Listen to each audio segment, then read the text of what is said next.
It's great to be here with you guys. See you guys popping up on the screen down there. Welcome. It is an amazing world that hopefully you guys are already a part of or joining, and that's the running world right here. To me, the most beautiful thing about it is it's something you can do your entire life. Young people can do it, old people can do it. And it's something that literally can keep your heart and your body in such good shape, and you can get out and have fun and meet friends and just having a wonderful time there. So hopefully we can inspire some of you guys. I know there are some veteran runners in this group and some people that maybe just are thinking about, jumping off there and getting in there. So hopefully we can inspire you to do that here today. That was who I was. I always like to kind of start any presentation telling you guys a little bit of my history.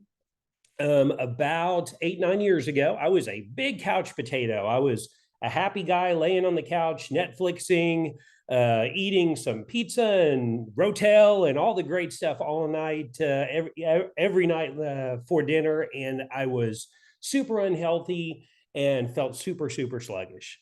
And in the back of my mind, I was thinking the whole time, man, I need something to shake this up.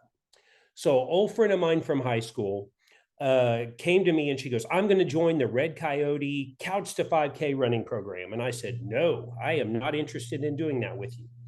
And she said, come on, I need somebody to do it with me. I need somebody to help motivate me.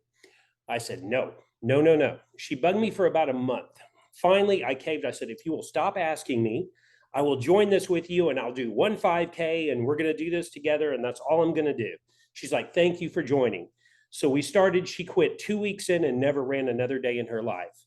And now I've run 25 half marathons, a couple full marathons, probably 50 or 65 Ks, probably 25, 30, 10 Ks, trail running, all these amazing things. And it wasn't even a bucket list item for me. So for me, running is a love that I never knew that I had, that came along later in life. And it has been such a blessing. Not only have I made lifelong friends, I met my wife at Red Coyote running with her. So it has truly changed my life in many, many ways. First of all, I just want to say it's an honor to be talking to the OU family. I showed Kaylee a while ago. I got my OU Gooder sunglasses on today representing. I got my OU coffee mug. I was a student there in the late 80s and early 90s and stuff. So definitely part of the OU family, and it's great to be here with you guys. So what I'd like to talk about more than anything else is just kind of the things that you want to touch on to be successful in this journey and set yourself up for success. Some of you guys, a lot of this information you may already know, but it's a good refresher to kind of go back and check back in for once in a while, make sure you're doing things right. So first thing that we always talk about is making sure you're in the right equipment. We've all done before where we've gone to like a big box store and we've grabbed the cutest pair of shoes that it's on the wall right there and we put them on, and sometimes it may be a great decision and sometimes not. Sometimes you might have aches and pains. Sometimes it could cause injury and you don't necessarily know why. But step number one for everybody that hasn't is go to a professional running store, such as a Red Coyote. There's other ones in town, and have yourself a gait analysis done before you start this journey. So what a gait analysis is where they put you on a treadmill and they will videotape you walking or running for about 15, 20 seconds. And they're watching how your Achilles moves, what your ankle does. Are you turning in? Are you turning out? Are you striking on your heel? Are you striking on your toes? All of these things are super important as they start analyzing how your foot moves. So have that done, have some professionals look at that, and they can guide you into a shoe that is going to help make you as successful as possible and help prevent injuries. Believe it or not, there are shoes that are on the wall that are going to work against what your natural tendencies are. There's shoes that are going to help what your natural tendencies are. So make sure, number one, that you are in the right equipment and right shoe before you even started. And that's going to help you really get off on the right foot, so to speak, as I like to say. Besides shoes, next important thing would be gear. Make sure that you have proper socks. We've all bought the 3 for $4.99 pack of cotton socks. Anybody run in some cotton socks or work out in some cotton socks, and you take them off at the end of your workout and they weigh like 8 pounds and you drop them in the laundry basket? That's because that is not a moisture wicking fiber.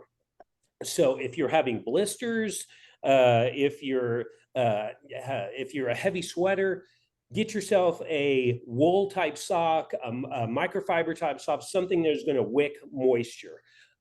Stay away from cotton. Cotton is rotten, is what we like to say. So cotton is rotten. You can use that right there. But wonderful for a concert t-shirt or some of our favorite Sooner gear that you may have. But when you're actually working out, you want to stay away from cotton. So make sure you get you some good wool socks or a synthetic type sock that is going to wick moisture, and it's going to actually pull the molecule out when it's a vapor before it becomes water, and it's going to wick it out of the sock so you can't blister, because you have to have moisture and friction to blister right there. So it's going to help you out. So make sure you do that. Otherwise, same thing with shirt. We've all run in a cotton t-shirt.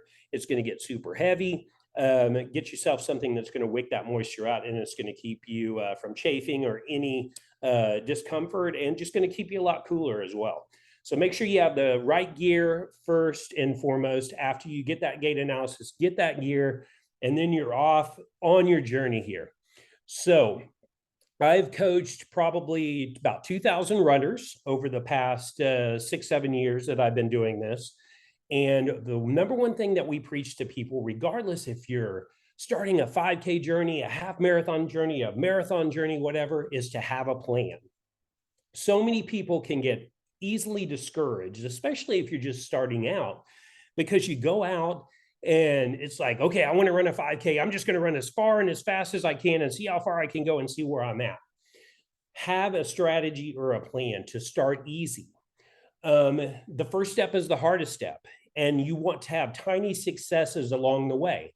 So instead of going out and trying to run 3 miles the first night or a mile the first night or as fast as you can, you want to take it slow. We would recommend intervals. So walk, run intervals to get you started. So start off, maybe run 30 seconds, walk 60 seconds, run 30 seconds, walk 60 seconds, and start slowly decreasing that and adding distance and adding time. If you come out and you defeat yourself, run number 1 and run number 2, it's like, this is harder, I'm having so many aches and pains, you're not going to get anywhere. You would be surprised, just taking tiny baby steps each day, how fast you're going to get to what your goal is. It is not about being the best, beating the other guy. It's about you being better than you were yesterday, is what we always preach. Your goal is to improve upon what you were doing yesterday and to continue taking tiny little victories and lapping those together and becoming a much better runner and a much better athlete. And that's a good way to do it. Also, it's going to prevent injuries.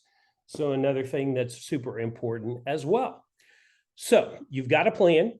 We have 4 Couch to 5K cycles at Red Coyote each and every year. There's other places that do them as well. You can find them online. Get to that plan and stick with that plan. Consistency is the key. I talk to people all the time that are like, I'm going to Hawaii in the middle of our training program for 2 weeks. How am I going to catch up when I get back from Hawaii? And my answer to that is always, if I was going to Hawaii, I would be running, having a really good time running in Hawaii. So let's see. All right, we good there? All right, so my screen just shut off there. I think we're good. So we make sure that whatever your plan is, you stick with it. Sometimes it's going to be hot. We're in a cycle right now where we have had a very, very hot times, but people are running early in the morning when they have an opportunity. There are sometimes people have to work. They have children. They have other things that are going on in their life. Just try to squeeze that in. It's almost impossible on a plan to make up when you miss a certain amount. So it's about pre-deciding and pre-committing that you are going to reach this goal. And then you take the guesswork out of it. It's like, I am going to be there every Monday. I'm going to be there every Wednesday. I'm going to be there every Saturday. So have that predetermination there that you are going to accomplish this goal and you are going to take the steps toward the goal. Because at the end of the day, your long run, your marathon, your 5K, whatever it happens to be, is going to be the reward for all of the work that you put in for the last several weeks. So think of the work on those weeks and those training runs as the hard effort that is going to reap the amazing reward at the end. I think I touched on this earlier, but it's one of my major points that I always make sure we drive home. Do not ever compare yourself to other people when you're doing this, whatever your running journey is. Everyone has a different story. Everybody is coming from a different place. Many people maybe were college athletes at some point and they kind of haven't done anything for a while, but they have that athletic background. Some people have never done anything for many, many years. You're all coming from a different place. So get out of your mind. You are competing with yourself when you're in the running world. You're trying to be better than you were the day before. You're trying to go on your own journey. So what your friends doing, whatnot, find some wonderful accountability buddies to run with and have a good time with. But don't compare yourself to anybody else, and make sure that you stay on your own journey. And that's how great things happen for you. So like we said a second ago, accountability buddies, pretty big deal. If you got some friends, you got some OU Sooner friends, you got some people that you work with, some family members, find those people that you can go out and go on this journey with and have so much more fun, and do it together. Because we as individuals can talk ourselves into things really easily, and we can talk ourselves out of things really, really easily. So just find those people that encourage you. My dad used to always, you guys probably have heard this in the past, my dad used to always say to me, he would be like, you know, you cannot fly with the eagles if you're running with the turkeys. And I always wondered what that meant. And as I dissected that over my life and I started figuring it out, there's nothing wrong with turkeys. We all have a lot of turkeys in our life. It's a delicious Thanksgiving bird as well. We love turkey. But a turkey is never going to get off the ground. So if you have this running goal, if you're wanting to aspire to do a 5K, if you're wanting to do that half marathon, that marathon, whatever it is, find like-minded people that are going to encourage you, that are going to build you up, that are going to help you be as absolutely successful as you possibly can be. And that is some of the best advice. And that's what we do at Red Coyote too, is we have training programs where we put people that are the same paces together, people that have the same goals, and they help motivate each other and they help push each other forward. So super, super awesome and super fantastic. So I'll break for real quick. I don't know. We have several people on here. I just wanted to see if anybody has any questions about what I've talked about so far before we come and go off in the next direction. No, she's like, no, there we go. I'm covering everything beautifully. I love it. I'm getting thumbs up there. Awesome, guys. So obviously I'm a passionate guy, as you guys can tell from all of that. So let's talk about injury prevention now, because that's kind of the next step. You're on this journey. You've got the right shoe. You've got the right gear on. You've got the plan. We're going to run 30 seconds tonight. We're going to run 45 seconds the next day. We're going to run a minute the next day, whatever your plan is that you put together or that you're doing with a training program. So how do you stay injury free? One of the things that is the bane of runners' existence, is maybe I should say, is stretching. We try to start people off in our programs from day one of post-run stretching and pre-run warming up. So what a warm-up would be, have you guys all seen high knees, where maybe you're running in place with high knees, or butt kicks, where you're kicking your leg back and trying to stretch out like that? Those are all wonderful, wonderful ways to just get your body running in place, moving, kind of get those muscles started. Usually you're not going to just stand there and just take off and run. And we want you to maybe have a little walk beforehand, kind of get a little warm up, get that body going, get those muscles warm. Afterwards, stretching from head to toe is so important. So go online, find yourself an amazing stretching routine. We start with the ankles, where we actually turn the ankles both direction 4 or 5 times each way, work our way up to the calves, to the quads, all the way up to your neck. We stretch the neck. Why would you do your upper body? Running's all about lower body, correct? Not really. Your upper body and your motion is actually powering your legs, and it's helping the timing, and it's helping everything go there. A good stretching routine will be amazing to get you back in the game. On top of that, not just stretching, give yourself a break. And I mean that in the sense of do not overtrain. See people do it all the time. I'm going to run every day. I'm going to go run 3 miles every day. I'm going to run 4 miles every day. And man, they are having all sorts of issues, especially dependent upon age. I found as I've gotten a little older here that I can do anything that anybody else does. It just takes me a little longer to recover from it. So make sure you guys are taking a day off in between those long runs, making sure you're cross training. So I would recommend some weightlifting. Yoga is amazing. Everybody like yoga? If you haven't done yoga and you've been running, go do some yoga, because it's really stretching you out and it's making you feel good. But just make sure that you're taking those rest days. Those rest days are just as important as those run days when you're doing all of that. So I'll tell you a little bit about what we do in our training programs. I don't know what races you guys are training for at this point, or if you're just getting started running. Pick a goal if you don't have one yet. There's going to be several Norman 5Ks, or so many great 5Ks, or the Red Coyote Half Marathon, or the Route 66 Half Marathon, or maybe the Oklahoma City Half Marathon coming up next April. So pick yourself a goal and get yourself a plan to do that. For a 5K, to be super successful in a 5K, Couch to 5K, we suggest 9 weeks of training. So we'll run 3 days a week, and we'll do that for 9 weeks. And we're going to progress all the way from a 30-second run, 90-second walk, 30-second run, 90-second walk. And I can share these programs with you guys all the way up to running that 3.1 miles straight through, which is pretty awesome. If we're doing a marathon or half marathon, we suggest 15 to 16 weeks to prepare for that. To do it right, to let your body adapt, and to stay injury free. So those are kind of the timelines that we stick with there. So yeah, anywhere from like 2 months to like 4 to 5 months is kind of what you have to commit to get there safely. We want you to be injury free. We want you to enjoy yourself. We want you to have those mini victories. Like we started off when I was talking a while ago.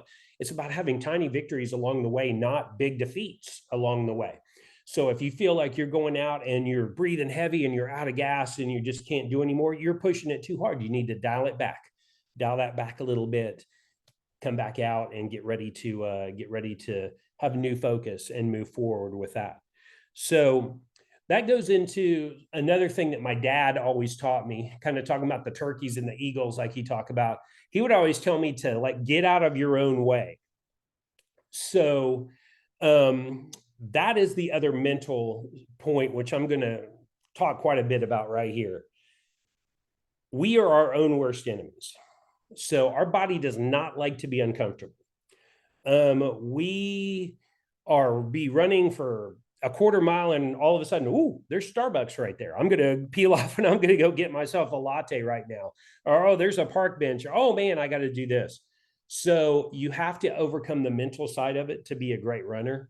You will eventually get to that point where you kind of get that runner's high and you really enjoy it. But until that point, you're going to have battles up here. Running, I would say, is 75% mental, 25% physical. You think of it as a physical activity, you got to get your mind right. You get your mind right and you can accomplish some great things. And that is about that commitment and overcoming, knowing the difference between my body's just uncomfortable and it doesn't want to keep doing this and I am injured. So you kind of need to know the difference of that. Most of the time, maybe we're aching, we're paining. It's because we're out doing something that's uncomfortable. We're doing something that is outside of that norm that we do. So our body's like, whoa, hello, I would much rather be on the couch right now watching this amazing show or watching this game or whatever. So take the time to just work on that mental aspect, and that's where that pre-commitment really comes into play. So from a mental standpoint, we've talked about pre-deciding. We've talked about being better than yesterday. We've talked about the first step being the hardest step. You know, that's the biggest one. The hardest step in training for any race is not when you're in the race. The hardest step is taking that first step and getting out there and just starting to make it happen. So make sure you take opportunities to reward yourself, congratulate yourself along the way on a job well done, because it's a commitment that you have to stick with. Food plays a huge important role in this as well. So I have found, as we all have with any physical activity or really any non-physical activity, if I go and I have a gigantic Mexican meal with all the fixings, that I am probably not going to perform well for the rest of the day. I'm going to be sluggish at work. I'm going to be tired. I'm just going to be and if I try to go run with that, I'm probably not going to have a really good run. So I would not tell people. I was a guy, I don't know if I said this in the beginning, I was about a 290, 295 pound guy when I was a couch potato. So I lost close to probably 100 pounds, the most that I had lost, to get back down, just over 200, just under 200 pounds. So, and I still go and I still eat terrible stuff from time to time, but I add the good fuel in there as well. Your body is going to think of it as a car, I guess would be the easiest way to think of that. You put crappy gas in your car is going to run crappy, right? You put crappy fuel in your body's not going to run as well. So make sure that you're supplementing your stuff. Don't use food as a reward. A lot of people will start running and they'll be like, I can eat anything I want. And that's not true. Just eat the things that you love, but make sure that you're getting lots of green vegetables and lots of fruits and all the amazing stuff as well that is going to power your body. So eat right, hydration, super important. You are going to, even as it gets cooler, you're going to sweat a ton. So make sure you're hydrating all the time before you get out and do your workouts. I would say most people lose 1 to 2 pounds of sweat on a run. So that is something that you cannot put back on the run. You need to do this hydration beforehand, if that makes sense. All day long before, the week before, you need to be sipping water, drinking water all the time. If you jump up and just decide, I'm going to run a big race today, and you drink like a 2-liter bottle of water real quick, all that's going to do is make you have to go to the bathroom, and you're going to get to the race and you're going to feel so uncomfortable and it's going to be weird. Hydration occurs beforehand. So make sure you're sipping that water and allow it to go into your system and absorb into your system. So I don't know what else we are going to touch on here today. No, I'm a big Zig Ziglar fan, and I don't know if you guys remember Zig Ziglar. He was around a long time ago, but one of the things when I started running that was really important to me was that I remembered Zig would always say, you do not have to be great to start, but you have to start to be great. So find that passion, whatever that passion is for you. For me, it was running, and I had no idea how it would change my life from 8, 9 years ago, laying on the couch with a wonderful life, happy guy. But I was feeling very unhealthy. It's brought me health. It's brought me wonderful friends. It's brought me happiness, and it's brought me marriage and just so many things. And now I am working in the running industry, an industry that I had no interest in previously, because I found that passion.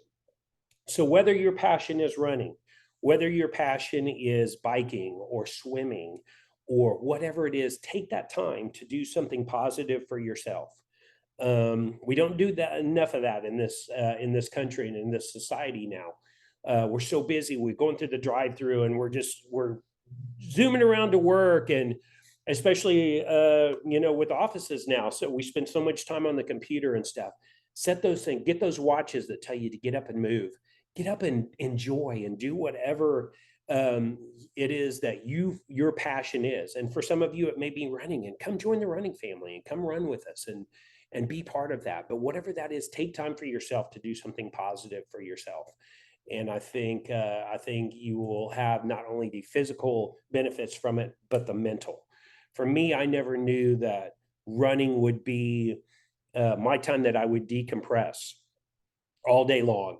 And all the stress or the things that I got on my mind or the crazy stuff that's going around, it's my time to just do something positive for myself and take a deep breath. So I always tell people, I was like, do not put off doing what you're capable of doing to do what you're comfortable doing, because this is not a comfortable thing to start, but you're capable of doing it.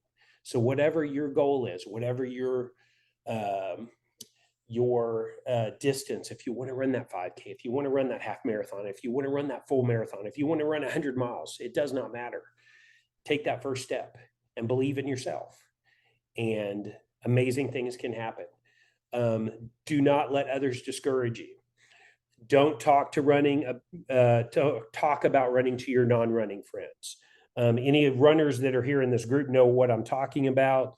When you're posting or you're talking about, I just ran, whatever. Non-runners don't understand that and stuff. So find yourself a great group of runners that'll be supportive. People will think you're crazy if you're out running 5, 10, 20 miles or whatever. But it's a beautiful thing for you, and it's a beautiful thing that you can do for yourself. So questions I can answer. I received one that I put in the chat, and then we have Okay. another one that popped up. Can you touch on essential running gear items, which would be more like appropriate for various seasons versus those trendy items that are like that you see Absolutely. advertised that like, ooh, look, I Absolutely. have this. Thanks for sharing that with me. Yeah, for some reason the chat is not popping up on mine right here, so I And then appreciate there's one more question after that, but I'll let you it. Okay, address that one so first. essential running gear. Number one, best shoe for you. I am personally a pronator. So when I did my gait analysis, that means when I land, that my ankles turn to the inside. I also have a arch that collapses. So for me, they put me in a stability shoe, which actually helps turn you back out and get you more in a neutral position. So you're not landing like this and twisting your ankle, but you're landing more flat. And also, I have an arch support for myself that helps my arch stay higher and not collapse, which is not then pulling on the tendons to give me cramps or shin splints or sore calves or whatnot. So get the proper foundation, number one. So go see them at Red Coyote, go see a professional running store. Make sure you're in the right shoe. If you're in the wrong shoe, if there are shoes that turn you more to the inside because you tend to turn to the outside. If I'm wearing that shoe, that's going to be making my situation even worse because it's pushing me the wrong direction. And then I'm going to be more injury prone. So get that professional opinion. Best shoe, best insert if you need it. That is number one. Number two, non-cotton socks, like we talked about earlier. Remember what I said, Kaylee? Cotton is rotten, right? So get you some wonderful moisture wicking fibers. Wool is fantastic, merino wool. There's several brands, Smart Wool, Belega, Features. You guys have seen all these brands. They make incredible moisture wicking socks, which are going to stop you from blistering and whatnot. Number three, a light. If you are going to run any time that is not the middle of the day, if you're going to run early in the morning, if you're going to run late at night or even dusk, dawn, whatever it is, make sure you have an illumination device on. It can be anything from a headlamp that will throw light, or it can be one of those little blinky red lights you guys have seen. As we know, cars, we have people wear stuff in the middle of the day too. Cars are not paying attention for you if you're running outside. Everybody's texting, they're doing other things, or fiddling with their radio. So try to make yourself as visible as possible while you're out there. So a light would be a must. Hydration bottle. Make sure that you have a quality hydration bottle or a Hydra pouch. Most of our training runs, we actually put coolers that are outside there that people can use along the route. But you need some sort of little cup or hydration pouch that you can fill up. The handheld bottles you guys have seen are fantastic. Find one that ergonomically works well with your hand, and you can refill it at a water stop or refill it at a water fountain or a hose or wherever you happen to need to along your route right there. So from that, once again, we're going to avoid the cotton clothing when we start talking about tops and bottoms. You guys know about the 20-degree rule, maybe with running and working out. If you don't, you always want to dress like it is 20 degrees hotter than it actually is. So think about how many layers you're going to shed. Your body is going to start generating energy as you move. So you're going to want items of clothing that is actually less than you would do if you were standing still, because you're going to generate that energy and you're going to get hot. Easily removable and tieable layers are amazing. So quarter zips, vests, little pullovers, things like that that you can pull off and tie around your waist and keep moving are fantastic. Once again, all in that moisture wicking fabric, dry fit type things, things that are merino wool, fantastic, fantastic gear right there. Hat as well, cotton hat. When I first started wearing, I had my OU hat, my favorite OU hat that I'd wear to the games when I would go there. It's big old cotton, thick, like 47 Twins hat. You guys know what I'm talking about, kind of that style of hat. And I would take that thing off and drop it, and it would thud when it hit the ground because so much sweat was being absorbed into that hat. So get yourself a good technical hat that is going to wick moisture as well, and it is going to help keep your head that much cooler. As you get into the winter months, gloves, tights, things like that, all amazing things.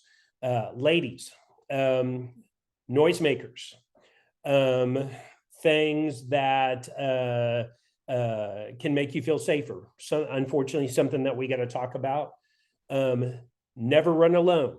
So I would say that for all of our ladies out there, really true for anybody, but just make sure you find a nice group there and stuff. Unfortunately, there are bad people in the world, and we don't want anybody to ever be in those situations or whatever. So make sure you have something like that. I would always run with a cell phone or some sort of thing. Get yourself a wonderful little pack that you can hold that right there. It's just good to have it when you're getting out in your way in case there's any type of an emergency. All of those are good pieces of gear that are essential. Some good eyewear. You can always start looking at, things as you get more serious, watches or things that are recording your statistics. But my number one things as we're talking essential gear, great socks, great shoes, and stuff that is not absorbing sweat on your body, and you're golden. From there, everything else is bonus as you start moving forward there. So was that part one of that question? What was part two? And then there was one more question. Okay. Sorry, my little camera thing's going. How do you overcome rolling ankles or shin splits Okay. while running? Okay, that's a great question, and kind of what I talked about with myself. That's exactly what I was having. My ankles were twisting when I started, and my calves would kill me, and my shins would kill me. And I was like, "What am I doing wrong? Why not? Is it just because I'm a heavy runner, or all of this?" And as I started researching, for me, it was the arch support and getting in the proper shoes. So if you are turning your ankles in or turning your ankles out, they actually make shoes, as we know, that are for that person. So in my case, as someone that turns in, I was having a tendency to do this, and it was causing all sorts of issues with my shins, my calves, everything. Once I got back to a level playing field, when I got that arch support in there in the proper shoe, all of a sudden those things started disappearing and not happening because I'm running in a neutral position again, and I'm not twisting and turning and hitting all sorts of weird ways. So my answer to that would be go have a gait analysis, with a professional running store. I know Red Coyote does them free. I'm sure other people do free. They will give you that information of what you need to start doing that. The other thing is just stretching as well. Like we had talked about, have a great stretching routine. Runners are notoriously terrible about stretching after running. We try to train people from day one to just make that part of their thing. Get there on your shin splints, kind of do those, and your calves do, against the curb where you put your toe up and kind of push down, kind of getting those stretches in there. That is going to help alleviate a lot of that. The 90% of it, I guarantee you, would be making sure you're in the right shoe, making sure you have arch support if you need it, if your arch is collapsing. Because think about this, here's your foot. And if that arch is collapsing, think about how that's twisting your ankle. Think about how that's pulling on your calves, how it's pulling on your shins. So it's about getting your landing surface as you're moving to be as neutral as possible so that it aligns everything up. If you're doing weird stuff, think of what that's doing to your ankle, which in turn is doing that to your knee, which in turn is doing that to your hip, which in turn is doing that to your back. It's a chain reaction that sets up. So get some professional advice to make sure that you're in the proper stuff to get you landing flat, and that should solve a lot of your problem right there. So. All right. I don't have any more on my end. Does Okay. anyone else have any questions? These guys have been very still right here. No, it's just their still picture right there. So. Sorry, some background noise. Oh, that's good. Now, guys, obviously, I'm a RRCA certified running coach. I never thought my life would take this direction, and I'm a passionate guy, and I like to help people just do great things for themselves, but get them mentally ready for that, and just do it. If you got a passion for this, you logged in today for some reason. If you're already a runner, if you're thinking about being a runner, just do it. Take that first step. Don't defeat yourself. Don't be your own worst enemy. Get out and take that first step. One day at a time.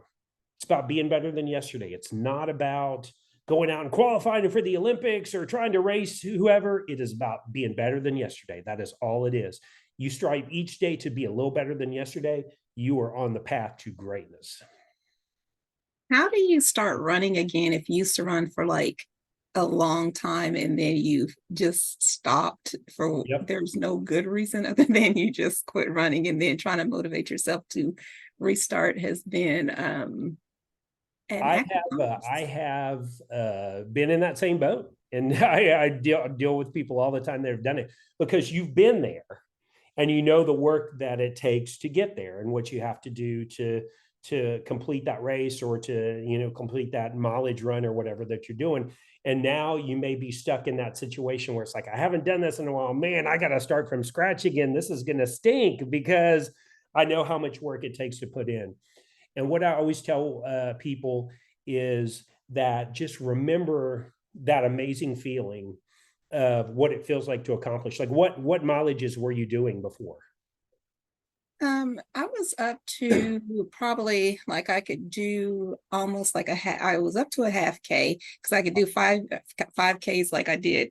I know at least probably 50 with no problem not running, because my first one that I actually ran without stopping was the donut run, because I love fun runs. So you had to eat half a dozen of donuts and then go run 3.1 miles. And so that was like, I could do the fun runs and everything. Those were enjoyable.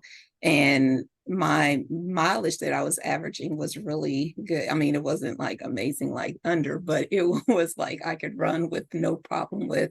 I think my personal best was like 9 minutes, which I know is not great compared to others. It's your journey, like we said. Absolutely. And like you said, no comparison. No, not at all. Trying to get it back. It's remember the fun that you have. Remember that end goal of kind of like, I really enjoyed doing that donut run.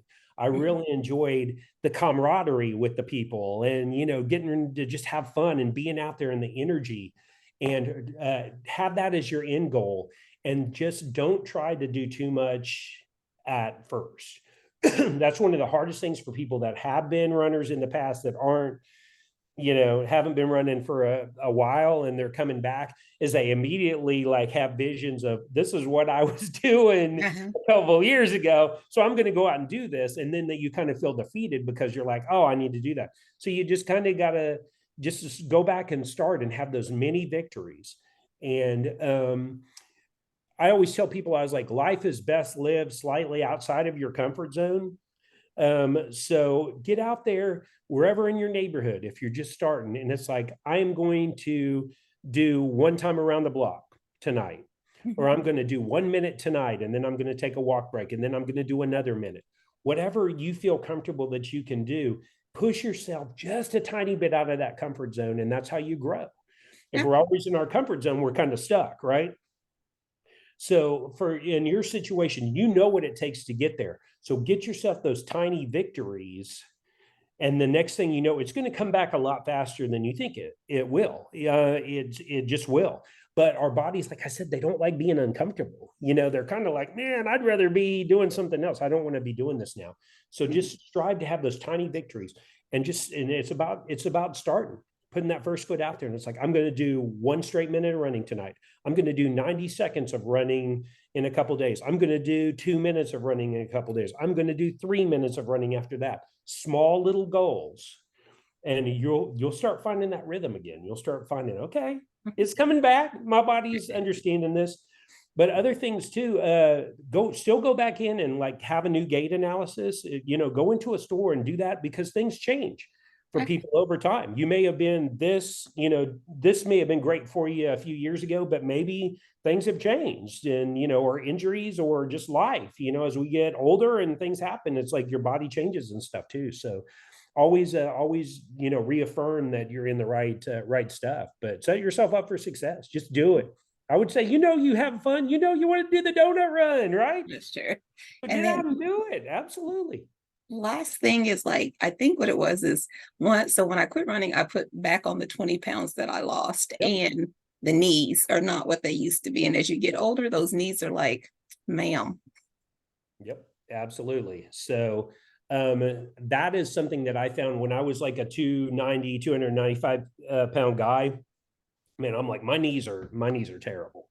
You know, I got bad knees. I had that in my mind. And when I started running, it just was really bothering me a lot. And then the next thing I know, it's like my knees kind of don't hurt as my knees quit hurting, you know. And what I found is, as I took the weight off, that all of a sudden it was so much less pressure on my joints, and I really didn't have bad knees. It was just carrying all that weight on top of that was making my knees hurt. It's like I was wearing, you know, a 50-pound backpack around all the time, and I was like, that's going to hurt your knees. So take it slow and easy. Do that. Probably, I would tell, unless you're having like some serious issues where things are popping or out of things. It's just, if your knees are just aching, it's about getting them moving again. You know, you kind of got to shake the rust off, as I like to say. You know, we're a little rusty. You got to shake the rust off and get that going. And as you start dropping a few pounds and all that kind of stuff, all of a sudden it'll be a lot less pressure on them as well. So if you haven't had an injury or anything, I just say it's just one of those things you got to overcome. Like we were talking, that mental stuff. You just got to kind of get past that and get to the good stuff. So Thank you. you're welcome. It's my pleasure. Other questions or thoughts?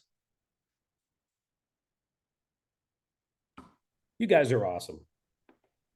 So Sounds like no more questions, maybe. If not, you might be pondering on them. I do that too. I don't know what to ask. We're yeah, put on you the can spot, email so. me. My email is Chris, CHRIS at redcoyoterunning.com. Take that down. It'll be on the video recording here. You know, email me anytime. We have an amazing group at Red Coyote. They are looking at putting a new store in Norman very soon too. So we'll be more down in the Norman area as well as Nichols Hills and Edmond. But find yourself a running group. Find yourself people. If it's an OU running group, or come join us at Red Coyote or whatnot. We have free training programs that just get people out there, meeting friends, doing it together. Anything's easier together. And but find those accountability buddies, because for me, that was the big deal. I think when my friend drugged me into this all those years ago, and then she kind of quit on me, and like I was left there, it's because I had found just some like-minded people. It's scary for people. I remember how scared I was like those first few runs, because it's like I'm going to be the slowest person, or I'm going to be the most out of shape person. I'm going to embarrass myself. Get all that out of your mind. There's nobody that's better than the running community. The running community is the most accepting, just beautiful group of people that I've ever been around. And our group is like, it doesn't matter if you're qualifying for the Boston Marathon or if you're walking every step and taking your own pace. They got each other's back. So, find yourself like-minded people. I'm sure you got many in this group right here, and just do it together. And anything is better together and more fun. And it's a great way to bond with each other. But at the end of the day, the physical benefits, the mental benefits they're priceless of what you're doing for yourself and keeping ourselves healthy. Because in society, it's hard. We sit around a lot. We drive everywhere. We grab the fastest meal we can. So it's a way to turn that back and go do great things for yourself. So One more question before we wrap it up, so we can be mindful of your time, Sure. and everyone else that is here. Where can one find a Couch to 5K program schedule? Okay. I will be happy to email one to you there, and Okay. you can send that out. It will start the first night. What I would do in my program that we host, we're going to run 30 seconds, walk 90 seconds, run 30 seconds, walk 90 seconds. We're going to repeat that 8 times, and that's all we're doing night number 1. Night number 2, 45 seconds, 90 seconds, 45 seconds, 90 seconds. Night number 3, 60, 90, 60, 90. You can see where I'm going here. So I'm happy to email and share that schedule with you, and then you can disseminate that to anybody who would like to have that.